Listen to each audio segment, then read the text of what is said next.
Na našem vrtu kljub vročem juliju sedimo pa pod zastirko, namakamo iz domačih vodnih virov, kajti voda se zbira z hiše, garaže, kozolca, gospodarskega poslopja. Imamo veliko štirno in na srečo je tudi vode dovolj.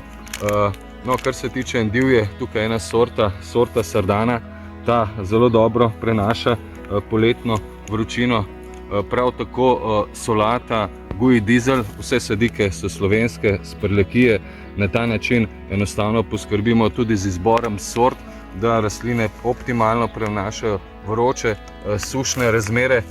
Kar se tiče zelja, v tem času tudi sadimo zelje Respekta. To je zelje v tipu varaždinskega za kisanje. Kot vidimo, pa imamo zastirko debelo, je zastirka iz slame, kajti od kosa trave ni več, spodaj je zemlja vlažna, treba pa je namakati po noči, da voda ne izhlapeva, cevi pa postavimo spodaj pod slamo. No, vidimo, da tukaj vse poletne sajenja, setve tudi senčimo. Bela vrtna tkanina naj bo približno meter na tlemi. Pri zelju bo seveda treba dodati debelejšo zastirko, da bo boljše zadrževala vlago, vodo. Ne pozabimo pa tudi na setve in sajenja ostalih vrtnin. Za več informacij pa kliknite v komentarju spodaj.